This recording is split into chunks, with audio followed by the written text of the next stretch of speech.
Good morning. अभी हम अध्ययन कर रहे हैं प्रमुख पाश्चात्य विचारकों का। इसके अंतर्गत हमने प्लेटो, अरस्तु, Aquinas, Machiavelli, Thomas Hobbes, John Locke, इन विचारकों का अध्ययन कर लिया है। आज हम अध्ययन करेंगे रूसो का। रूसो के अंतर्गत आज हम देखेंगे रूसो के जीवन परिचय को।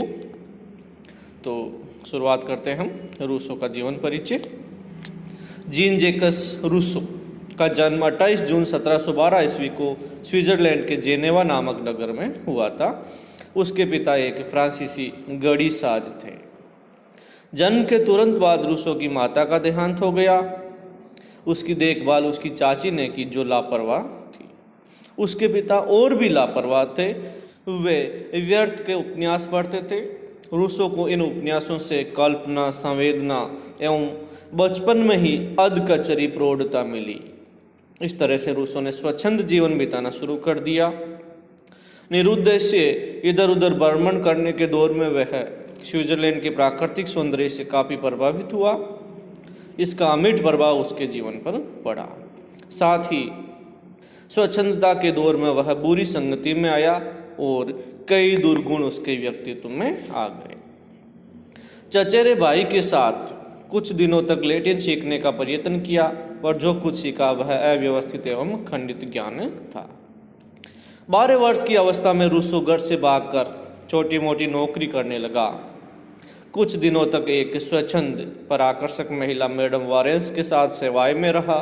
बाद में थेरेस लिवेशियोर नामक महिला से विवाह कर वह पेरिस में आ बसा। यहाँ यह तथ्य महत्वपूर्ण है कि यायावरी के इन दिनों का रूसो के विचारों एवं कार्यों पर अमिट प्रभाव पड़ा। इस उद्देश्यहीन जीवन के संबंध में ग्रेव्स ने उचित ही लिखा है।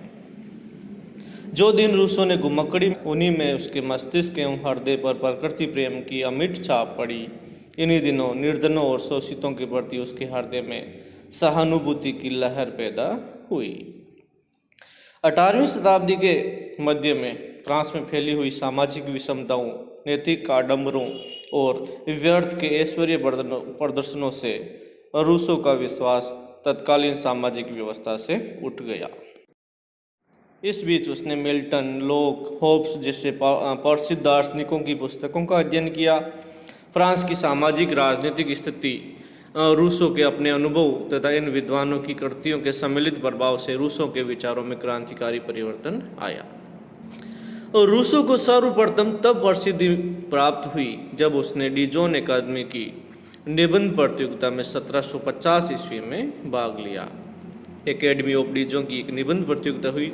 उस प्रतियोगिता में रूसो ने भाग लिया, जिसका शीर्षक था has the progress of sciences and arts contributed to corrupt और प्योरीफाई मोरलिटी, यानी विज्ञान और कला की प्रगति का परिणाम नैतिकता में वृद्धि या गिरावट है। रूसो का उत्तर था विज्ञान और कला की प्रगति से नैतिकता में गिरावट आई है और इस निबंध के कारण कल तक भटकता इंसान अनायास ही प्रसिद्ध हो गया। 3 वर्षों बाद पुनः इसी एकेडमी में मानवों में असमानता के कारण तथा यह प्राकृतिक नियम द्वारा स्वीकृत है या नहीं, what is the origin of inequality among man and is it authorised by natural law, पर दूसरा निबंध संपूर्ण यूरोप में प्रसिद्ध हो गया।